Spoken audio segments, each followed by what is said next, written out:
Try this. It's called the bent arm bear, and it helps your body learn how to press without falling apart. And here's how to do it. Start off with your toes, knees, and hands on the floor about shoulder width apart. Now from this position, I ask you to push your butt up into the air.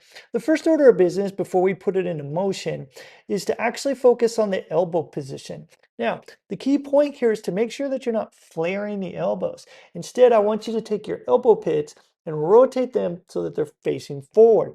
Now, by doing this, when you bend your elbows, you're actually pointing your elbows towards your toes rather than flaring them out to the side. This is a key point. This position is really going to make sure that you have the foundation position down for the bent arm bear. Whenever you're performing the bent arm bear, that's the position I want you to keep. Elbows facing your toes. Really important no matter what variation you're working on. So with that in mind, what we can do is start working on simply bending the elbows and pushing them back towards our knees. Now, this is the beginning stage of this. Find a position that's good for you. Let's say it's about this much. Doesn't look like much bend, but when you put this into motion, you'll really start to feel it. Keeping the elbows bent and pointing towards your toes, take one step with your right hand, one step with your left foot. Left hand comes forward, right foot, and you continue going forward and backward.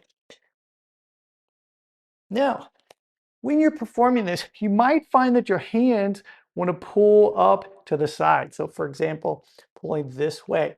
In the beginning, that's perfectly normal. Don't stress too much about it. But ultimately, as your range of motion improves, you want to focus on keeping your hands so that they're flat on the floor. And flat, I don't mean that the entire hand is touching the floor.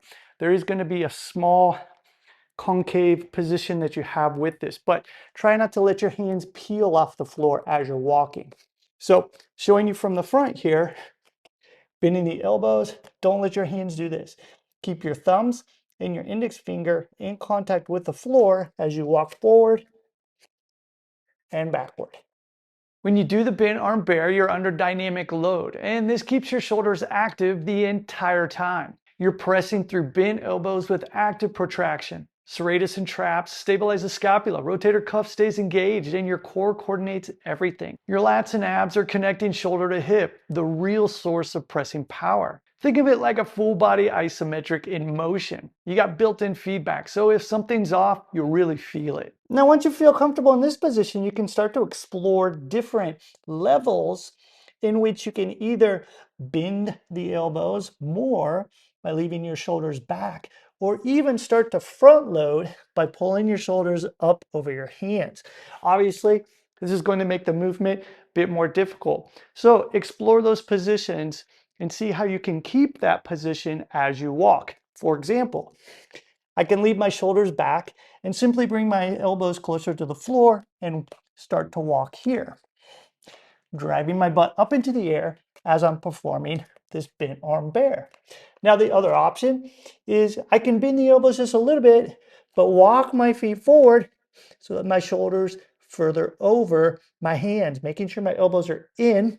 I continue to walk and keep this position. Now, you don't need to be training for handstand push-ups or Olympic lifts to benefit from the bent arm bear. Any kind of pressing, body weight, kettlebells, dumbbells, barbell, this supports them all. It helps you find the bottom of a press without dumping into your shoulders. It's building upward force from a stable base. Now, if pressing hurts or feels off, the bent arm bear is a low-risk way to build a coordination that makes pressing solid. It's because you're reinforcing scapular movement, upward rotation, and shoulder-trunk connection. The result? Presses feel strong and integrated. Now, it's not about copying this shape while pressing. It's about learning the coordination pattern that makes pressing feel better. Now, don't think of this as a workout. Think of it as practice. What you want to do is find a position that's low enough for you where you can keep your elbows pulled in as you're walking so that they're not flaring and your hands aren't moving when you're walking.